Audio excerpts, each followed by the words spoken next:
In my last video, I went over the history of Chinese characters, specifically the character forms, and how they became the modern forms we see today.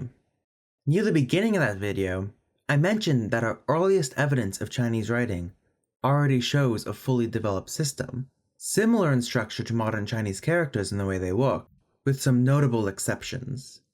However, in that video, I never actually mentioned how they worked. Well, in this video, I'm going to rectify that. Depending on the formation process, Chinese characters can be split up into 6 different types. The first are pictographs, which are drawings of the things they represent. Take tree, sun, moon, and person, all shown in the modern regular script and oracle bone script forms. The second and third are both ideographs in nature. Now these are similar to pictographs in that they are pictorial to an extent, but instead of representing physical things, they generally represent more abstract concepts.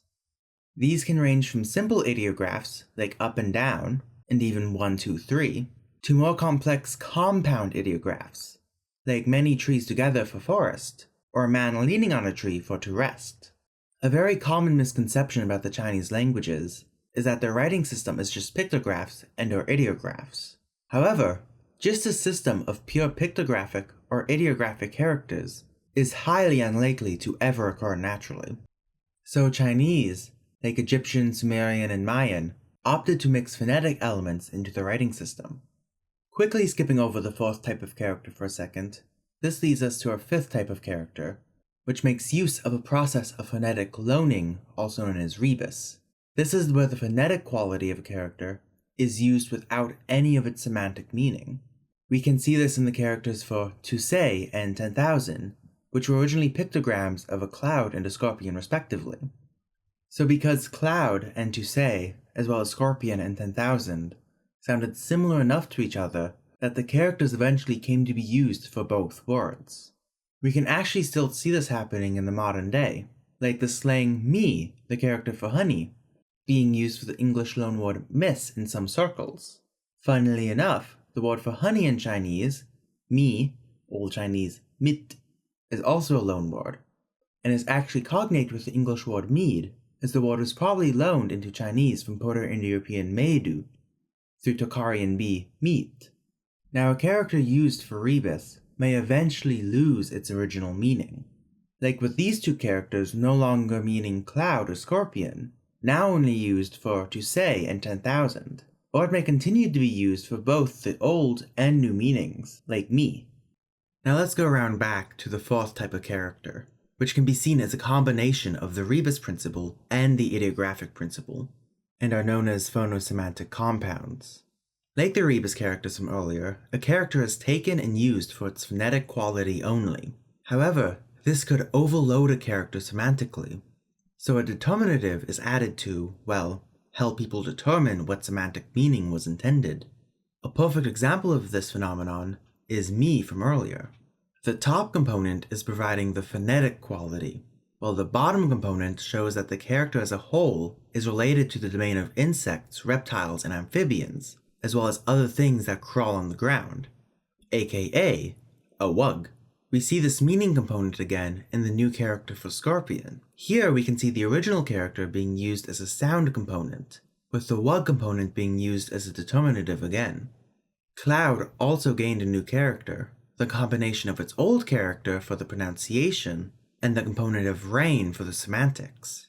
Funnily enough, in simplified Chinese, rain was removed, restoring the meaning of cloud to its old character, as the meaning to say has faded in the modern language. Now this is a very useful way to derive new characters and meanings, so much so that 80% of characters are phonosemantic. The sixth and final category of characters, known as derivatives, are hard to describe.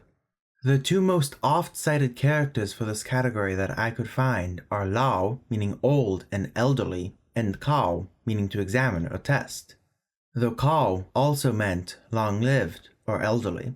It's also the smallest category, making up so few characters it's not worth mentioning beyond this. The only reason I mention it is because it's part of the Liushu, the traditional classification of Chinese characters, set down in the Shuo Wen. the Shuowen being one of the most influential dictionaries in Chinese history, rivaled only by the Kangxi Dictionary, which came later. Up to this point, I've explained the history of the script forms of Chinese characters, and I've also explained the structure of the characters themselves, but I have yet to describe how they actually represent the Chinese languages, Mandarin, Cantonese, Hakka, or even Old Chinese. To best describe this, I'm first going to have to describe a bit about English. The English alphabet is, well, an alphabet, meaning its main purpose is to represent the segmented sounds of English. Each letter in cat represents a sound. Even whole groups of letters could represent a sound, like in thought. Some characters can even represent a cluster of sounds. This type of writing system is quite useful to English because English, to an extent, is an inflectional language, meaning that words change form to convey different meanings. So cat becomes cats, run becomes runs, ran, running, etc. English also possesses many multisyllabic morphemes. Think conceive, believe, or water. The various Chinese languages work much, much differently. Let's start off with Old Chinese. The language system was made to represent. Old Chinese is a reconstructed language from roughly pre-Qin times up until around the 3rd or 4th century AD, so the dates may differ depending on who you ask. In Old Chinese, each character would generally represent a whole word, with some exceptions like the words for spider or butterfly. Because you see, unless it was a compound noun, words would generally be made up of a single core syllable and could take one, maybe two presyllables or minor syllables.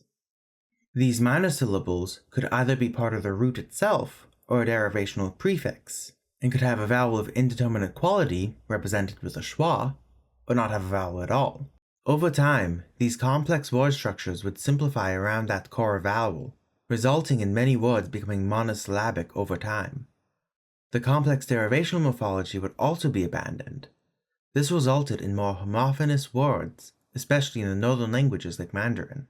In turn, the spoken languages developed various strategies to counteract this homophony, the most common one being the creation of disyllabic compounds.